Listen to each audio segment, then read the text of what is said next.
কি গো, আমি অফিস যাব, স্নান করতে যাব, পেস্ট কোথায়? পেস্ট খুঁজে পাচ্ছি না সারা বাড়ি। ও মা, কি বলছো তুমি? পেস্ট পাচ্ছ না? তুমি কি ভাবছো বলো তো? আমি কি পেস্টগুলো সব খেয়ে নিচ্ছি? ও না না না না, সরি সরি সরি। তুমি আর তোমার পরিবারের সবাই তো ভাবো 10 বছর ধরে আমি তোমার পেস্টগুলো তুমি যা যা কেনো আমি সব আমার বাপের বাড়িতে দিয়ে আসি, তাই না? আমার বাবার তো ক্ষমতা নেই না পেস্ট কেনার, গরিব পরিবারে আমি। সরি গো, এবার থেকে আমি যা যা পেস্ট নেব যেমন করে নেব তোমাকে প্রতিদিন দেখিয়ে দেখিয়ে নেব, ঠিক আছে? ক্ষমা করে দিও প্লিজ, হ্যাঁ? রাগ করো না। হ্যাঁ, সেটা আবার কখন বললাম আমি? যা বাবা, ব্রাশই করবো না, বাসি মুখে চলে যাবো অফিস। কি গো, চা খাবে না কফি খাবে? চা করি? না না, চা না, চা না, ঠান্ডার মধ্যে একটু জমিয়ে কড়া করে কফি করো, হেভি হয়ে যাবে। Coffee coffee coffee. কফি?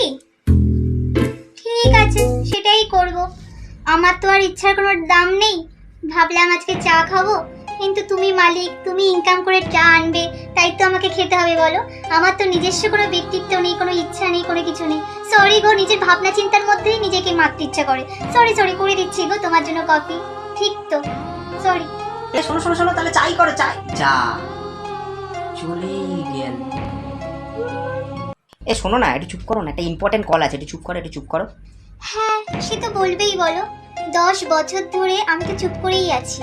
তুমি, তোমার মা, তোমার বাবা সবাই কথা বলে, আমি তো চুপ করেই থাকি। আমি কিভাবে কথা বলবো বলো? না হলে তো এই বাড়িতে টেকাই আমার দায় হয়ে যাবে।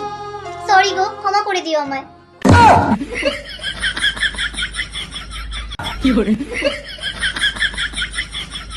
শুনছো, আজকে রান্নাটা না ফাটাফাটি হয়েছে, দারুণ করেছে, পুরো জমিয়ে দিয়েছে একেবারে। হ্যাঁ, কি বলছো? সত্যি? 10 বছর ধরে তোমার আর তোমার পরিবারের জন্য রান্না করছি নিজের হাত পুড়িয়ে। রান্না ভালো হবে না? ফ্রিজ চাকর আমি তো, তা তো হবেই বলো। যা বাবা, সেটা আবার কখন বললাম? কি গো, তুমি চলে এসছো? তুমি বাজারে যাবে, আমাকে একবার বলে যাবে না? আমি তোমাকে সারা ঘর খুঁজছি, কোথাও খুঁজে পাচ্ছি না। আমায় ক্ষমা করে দাও গো, তোমাকে না জিজ্ঞাসা করে আমি বাজারে গেছিলাম। তুমি বাড়ির মালিক হও, তোমাকে না জিজ্ঞেস করে আমার যাওয়াটা বড্ড অন্যায় হয়ে গেছে। প্লিজ প্লিজ ক্ষমা করে দাও আমাকে, কিন্তু মেরো না, হ্যাঁ মেরো না প্লিজ। আচ্ছা বাবা, সেটা আবার কখন বললাম? বাহ, গানটা দারুণ, ওকে শুনিয়ে আসি। শোনো, গানটা শোনো, অরিজিৎ সিং এর নতুন গানটা দারুণ হয়েছে, শোনো শোনো শোনো। দাও শুনি। 10 বছর ধরে তোমার গান শুনছি, তোমার মায়ের গান শুনছি, তোমার বাবার গান শুনছি। তোর মাত্র সামান্য ওই অরিজিৎ সিং এর গান, সেটা শুনতে পারবো না? তোমাদের থেকে তো এটলিস্ট ভালোই গান গায়, না হলে আর এই বাড়িতে টিকতে পারবো? কপাল আমার।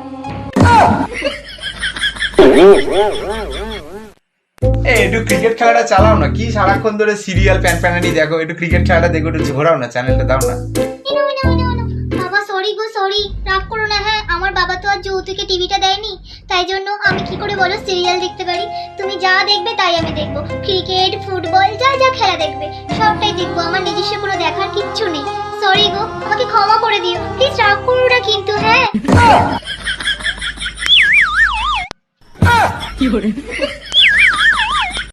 শোনো না, তোমাকে বলতেই ভুলে গেছি, টিকিট সব কাটা হয়ে গেছে দার্জিলিং এ যাওয়ার, ঠিক আছে? তুমি তাড়াতাড়ি সব ব্যাগ প্যাক করে নাও, ঠিক আছে? দার্জিলিং? সেটা তো হবেই বলো। তোমার পাহাড় পছন্দ আর আমার সমুদ্র, বাট টাকাটা তো তুমি দিচ্ছ, তুমি মালিক, আর আমি তোমার ফ্রি কর্মচারী, তাই তো? তো হবেই, আমার ইচ্ছার তো কোনো দাম নেই, জানো তো, আমি জানি সেটা। তো কি করবো বলো, মাঝে মাঝে ভেবে ফেলি আমারই ভুল, কেন যে ভাবি জানি না। ঠিক আছে গো, তুমি যেখানে নিয়ে যাবে আমি সেখানেই যাব। তোমার পাহাড় পছন্দ না, আমি পাহাড়েই যাব।